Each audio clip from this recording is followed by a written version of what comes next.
Oke, selamat datang semuanya. Selamat siang. Siang, Kak. Gimana nih surveinya? Lancar kemarin? Lumayan lancar, Kak, karena dari 55 orang dalam satu angkatan, ada 43 orang yang mengisi survei ini. Oh, oke. Baiklah. Oh iya, Kak, sebelumnya perkenalkan, ini wakil aku, Celi. Hai, Celi.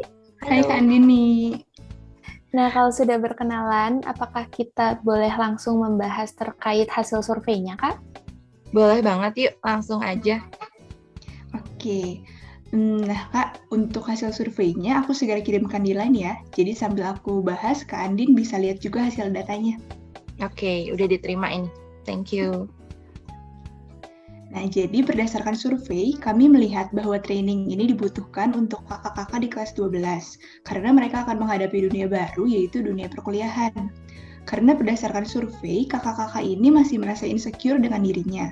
Mereka membandingkan dirinya dengan orang lain, terutama di media sosial.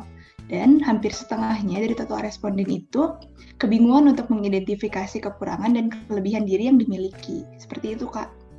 Oke, ini juga udah aku baca dan aku udah cukup paham. Mungkin di sesi training nanti akan lebih berfokus ke arah mengidentifikasi diri sendiri, kayak gitu ya. Lebih ke melatih individu untuk tahu kelebihan dan kekurangan dirinya sendiri. Terus juga bagaimana caranya membentuk konsep diri yang positif. Kayak gitu mungkin ya.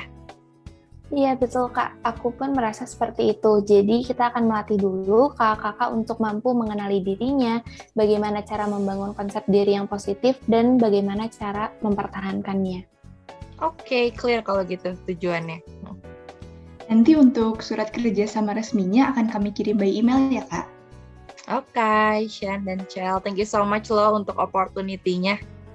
Thank you juga, Kak, untuk kesediaannya. Terima kasih, Kak. Oke, makasih. Dadah. Dadah.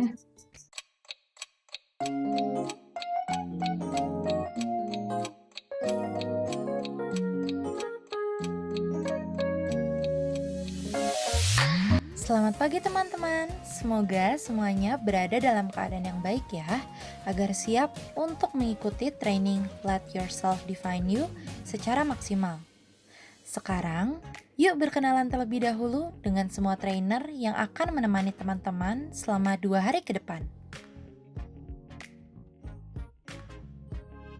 Halo teman-teman semua, perkenalkan nama saya Andini sebagai trainer yang pertama di training Let Yourself Define You kali ini.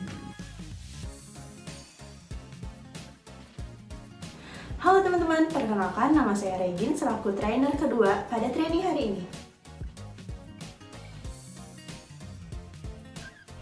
Halo teman-teman semuanya, perkenalkan nama saya Larry. Hari ini saya sebagai trainer 3 pada training hari ini. Halo, saya Tiskarina, trainer keempat. Sebelum kita memulai rangkaian training Let Yourself Define You ini, terdapat hal-hal yang harus disepakati bersama terlebih dahulu. Yang pertama, teman-teman diminta untuk menonton video ini dari awal sampai akhir tanpa melewati bagian tertentu. Yang kedua, teman-teman disarankan menyiapkan notes untuk mencatat hal-hal yang penting. Yang ketiga, teman-teman diperbolehkan untuk minum dan juga stretching.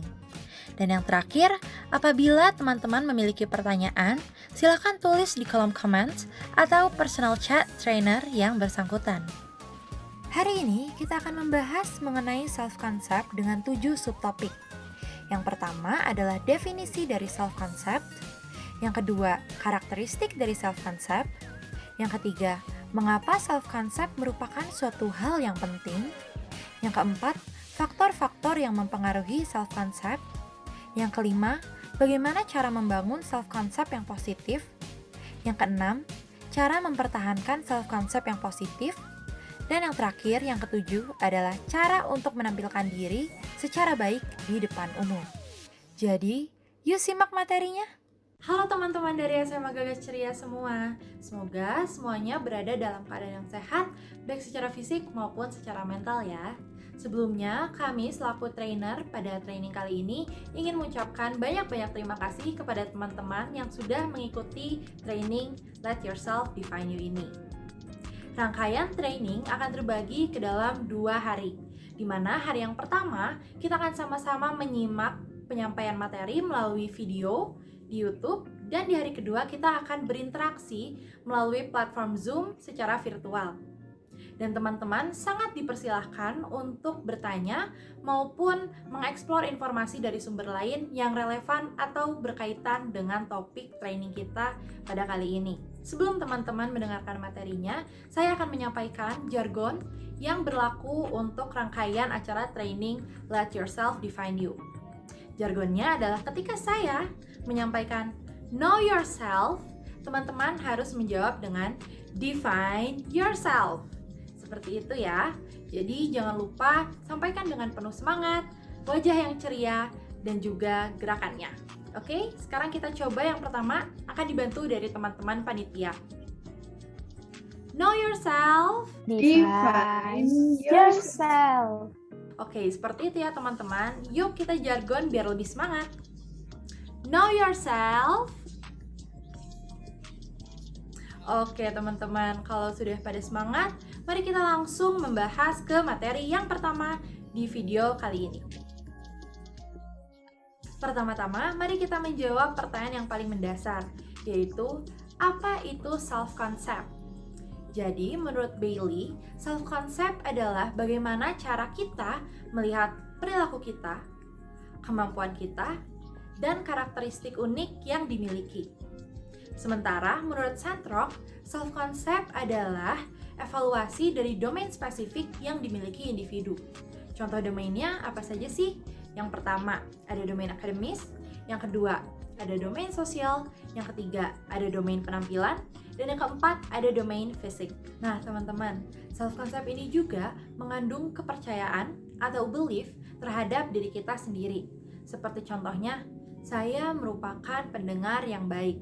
Atau saya merupakan seseorang yang senang berbagi. Lalu, self-concept merupakan sesuatu yang dipupuk sejak anak-anak hingga masa dewasa awal. Dan tidak semua self-concept yang dimiliki sesuai dengan realita individu.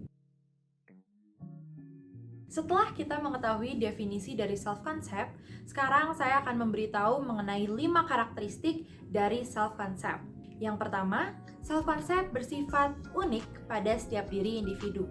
Yang kedua, self-concept merupakan hal yang bervariasi dari hal yang positif hingga ke hal yang negatif. Yang ketiga, self-concept juga berganti sesuai dengan konteks. Yang keempat, self-concept berganti seiring berjalannya waktu. Dan yang terakhir, yang kelima, self-concept juga mempengaruhi kehidupan individu secara keseluruhan. Setelah mengetahui definisi dan juga karakteristik dari self-concept, mungkin pertanyaan selanjutnya yang ada di benak teman-teman saat ini adalah mengapa self-concept menjadi hal yang penting bagi diri individu? Nah, sesuai dengan poin kelima dari karakteristik self-concept itu sendiri, bahwa self-concept dapat mempengaruhi hidup individu secara keseluruhan. Dan bagaimanakah self-concept ini mempengaruhi hidup individu? Yang pertama, self-concept dapat mempengaruhi kesehatan mental seseorang. Yang kedua, self-concept juga dapat mempengaruhi tingkat kepercayaan diri dan tingkat keyakinan diri seseorang. Yang ketiga, self-concept juga dapat mempengaruhi bagaimana teman-teman menjalin relasi dengan orang lain. Yang keempat, self-concept juga dapat mempengaruhi penyesuaian diri dari teman-teman. Dan yang kelima, yang terakhir, self-concept juga dapat mempengaruhi achievement atau pencapaian dari masing-masing individu. Selanjutnya, rekan saya Regin akan menyampaikan materi mengenai faktor-faktor apa saja yang dapat mempengaruhi self-concept. Disimak terus ya!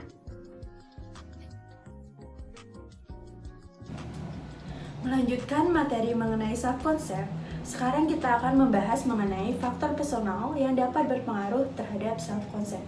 Yang pertama, ada thinking about your thought. Memikirkan pengalaman atau pemikiran sebelumnya. Nah, proses memikirkan tentang pikiran dan perasaan kita disebut sebagai introspeksi. Introspeksi disebut dapat berpengaruh terhadap self-concept seseorang. Sebenarnya, introspeksi yang kita lakukan tidak menjadi cara yang terlalu efektif dalam mengetahui bagaimana diri kita sebenarnya. Misalnya, ketika teman-teman mendapatkan mata pelajaran yang sama seperti semester sebelumnya, maka teman-teman akan otomatis terpikir mengenai pengalaman teman-teman di mata pelajaran tersebut. Misalnya, teman-teman di kelas 11 harus membuat peta kontur di pelajaran geografis. Dan ketika kelas 12, teman-teman mendapatkan pelajaran geografis lagi.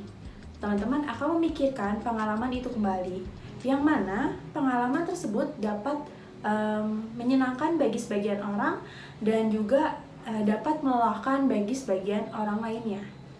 Lalu yang kedua, ada focusing on self-awareness.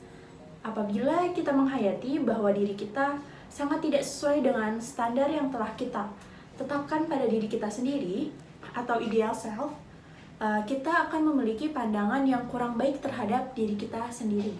Ketidaksesuaian ini dinamakan sebagai diskrepansi. Semakin banyak kita aware atau sadar terhadap perilaku kita, semakin sering juga kita berusaha untuk mengubah diri kita agar sesuai dengan standar yang telah kita tetapkan pada diri kita sendiri. Yang ketiga, ada regulating self atau meregulasi diri sendiri. Kita tidak selalu mampu untuk menyamaratakan perilaku kita dengan standar yang telah kita tentukan. Misalnya, kita sedang melakukan program diet untuk kebaikan kesehatan kita. Namun, pada hari tertentu, kita bisa tergoda dengan ayam goreng dan coklat, lalu kita memakannya. Kita sudah menghabiskan energi yang terlalu banyak untuk mengontrol pikiran dan keinginan kita akan kesulitan untuk melakukannya kembali. Lalu yang keempat, ada examining your behavior. Kita melihat atau memperhatikan perilaku sehari-hari untuk menemukan sikap dan belief yang kita miliki. Seperti halnya, kita melihat atau memperhatikan perilaku orang lain untuk menilai seperti apa orang tersebut. Misalnya, apabila A selalu mengambil kue coklat dari dessert tray di sekolahnya, maka A akan meyakini bahwa dirinya menyukai coklat. Lalu apabila S mencari buku dan membaca buku mengenai psikologi, maka S akan mempercayai dirinya menyukai ilmu psikologi. Nah, yang kelima, ada interpreting your motivation atau memaknakan motivasi yang dimiliki. Faktor lain yang dapat mempengaruhi self-concept adalah motivasi yang dijadikan alasan untuk perilakunya. Apabila kita mempercayai bahwa hal yang kita lakukan didorong oleh motivasi intrinsik, maka keinginan kita untuk berpartisipasi secara sukarela akan semakin tinggi karena kita memiliki rasa ketertarikan dan enjoyment dalam melakukannya. Orang-orang yang melakukan pekerjaan didasarkan dengan motivasi intrinsik atau motivasi dari dalam dirinya disebut memiliki kesejahteraan psikologis yang lebih baik. Selain faktor personal, tahukah teman-teman bahwa terdapat faktor lain yang dapat mempengaruhi self-concept seseorang? Yang pertama, ada social comparison theory, yang mana menurut teori ini seseorang individu mengevaluasi kemampuannya dengan cara membandingkan dirinya dengan orang lain. Hal ini tentunya membuat individu menjadi lebih kesulitan untuk mengevaluasi dirinya secara objektif karena bergantung dengan orang-orang di sekitarnya. Nah, teori ini juga menjelaskan mengapa first year student di perguruan tinggi tiba-tiba merasa tidak terlalu pintar setelah masuk ke lingkungan sosial yang baru. Nah, yang mana para mahasiswa lain berasal dari berbagai sekolah dan mungkin mereka menempati ranking atau peringkat teratas di sekolahnya. Lalu yang kedua, terdapat two factor theory of emotion. Nah, menurut teori ini, pengalaman emosi yang berbeda ditentukan oleh dua faktor yang berbeda. Yang pertama, ada muncul perubahan fisik seperti misalnya jantung berdebar kencang, napas berat, berkeringat, dan lain-lain. Nah, yang kedua ada label kognitif yang diberikan seseorang. Dengan kata lain, ketika kita mengalami perubahan secara fisik untuk alasan apapun, kita menafsirkan perubahan itu dengan cara tertentu. berdasarkan isyarat yang ada dalam situasi tersebut. Nah, menurut teori ini, semua jenis emosi terasa sama secara fisik. Jadi kita melihat situasi untuk memberikan label khusus untuk diberikan pada perubahan yang dirasakan. Hal ini menentukan emosi yang kita rasakan. Nah, misalnya apabila kita melihat ular, hal yang terpikir oleh kita secara kognitif adalah ada ular di sepatu saya. Nah, kemudian kita merasa jantung kita berdetak dengan lebih kencang. Maka melihat dari pemikiran yang muncul dan perubahan fisik yang dirasakan, kita melabeli emosi tersebut sebagai rasa takut.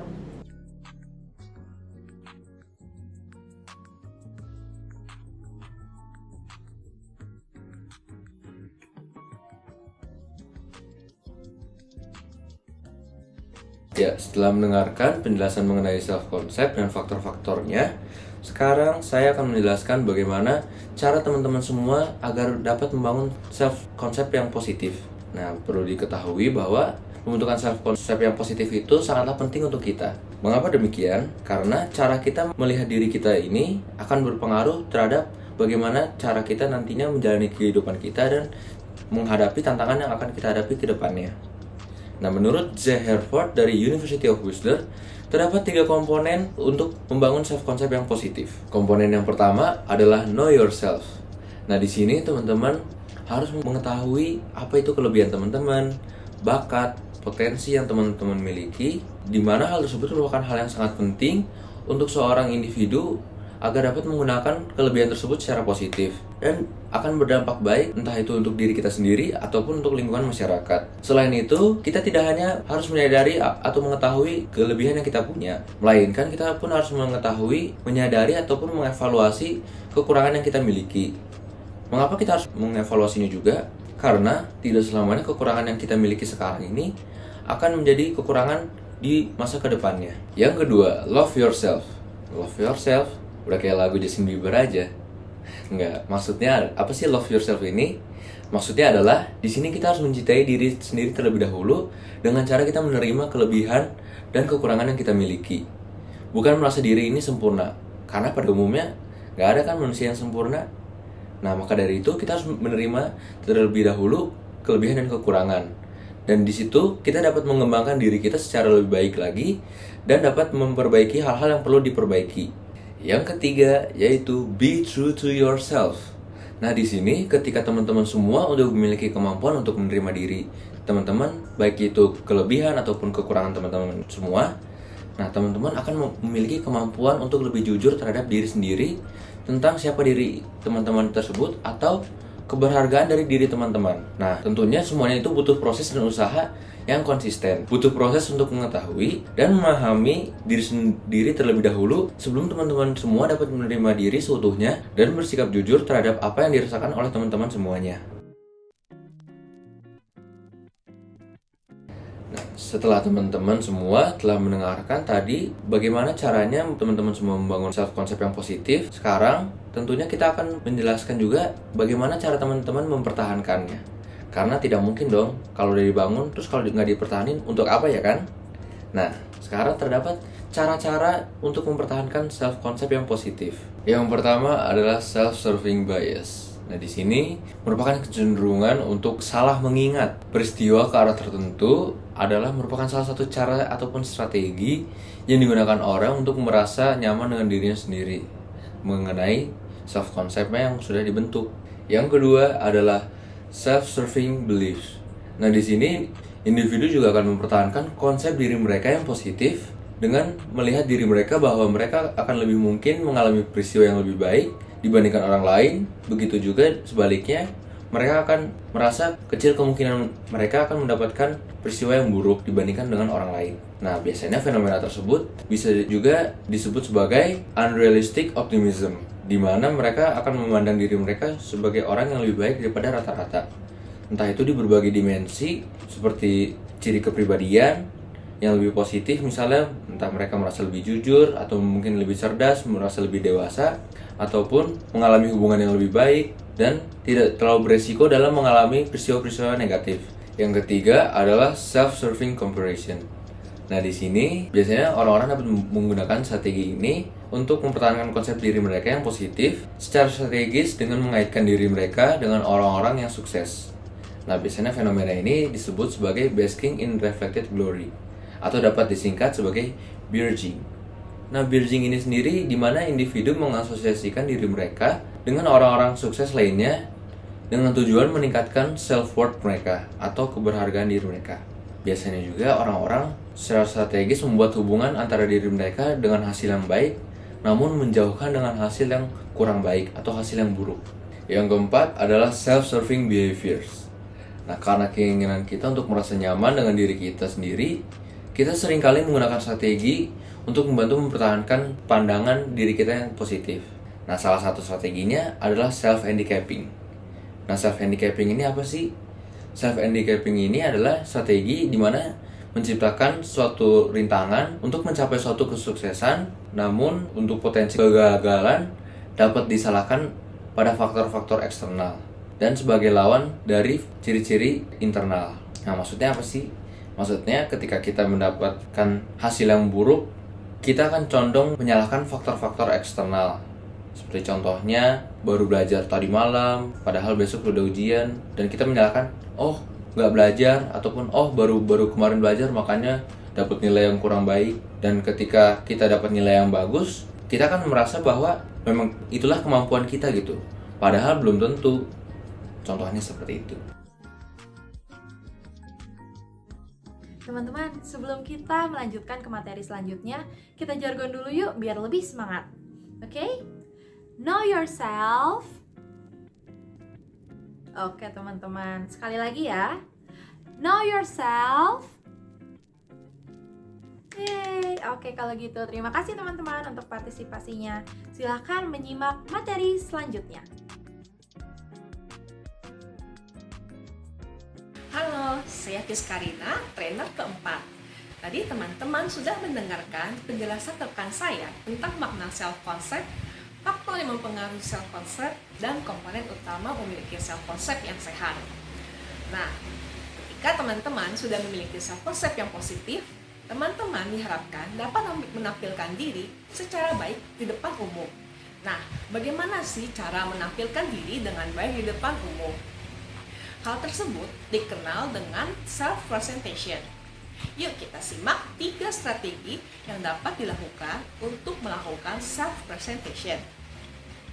Yang pertama adalah self-promotion, atau yang bisa kita sebut dengan strategi promosi diri. Self-promotion berfokus membuat orang lain bahwa Anda merupakan individu yang berkompeten atau baik dalam banyak hal. Teman-teman bisa mempelajari banyak tampilan baru dan meningkatkan skill yang teman miliki untuk ditampilkan. Yang paling penting adalah untuk melakukan self-promotion adalah teman-teman harus mencintai diri kalian sendiri dahulu supaya orang lain pun dapat melihat diri teman-teman dengan positif. Kemudian yang kedua yaitu ingratiation. Ingratiation adalah cara memberikan influence supaya orang menyukai kita. Strategi ini seringkali melibatkan memuji atau menyanjung seseorang atas pakaian, hobi, atau apapun. Dalam penggunaan strategi ini, ada orang lain yang akan berpikir sikap Anda tidak tulus atau ada motif lain. Contohnya adalah Anda mendekati seseorang dan memuji orang itu terus-menerus. Orang tersebut curiga bahwa saudara ingin mengincar uangnya. Nah, fenomena ini biasa disebut dengan slime effect, yaitu rasa curiga dan tidak suka pada perilaku atau sikap yang bersifat positif. Jangan terlalu sering mengucapkan kalimat sugar coating. Gunakanlah dengan takaran yang pas dan situasi yang cocok. Kemudian yang ketiga yaitu self-verification. Self-verification adalah bagaimana seseorang ingin orang lain melihat kita seperti kita memandang diri kita sendiri.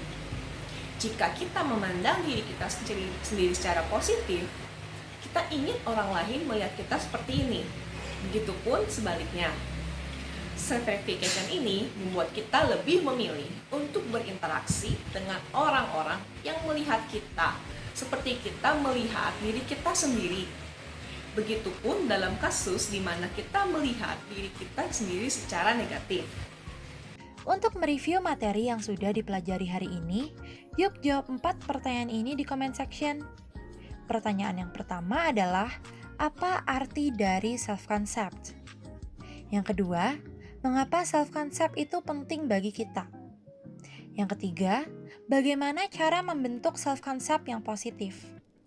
Yang keempat, sebutkan contoh dari faktor-faktor personal yang dapat mempengaruhi self-concept. Ditunggu ya komennya. Baik, sekian dari materi pada hari pertama. Semoga materi yang kami sampaikan bermanfaat bagi teman-teman semuanya. Terima kasih teman-teman sudah menyimak dan sampai bertemu di hari Kamis.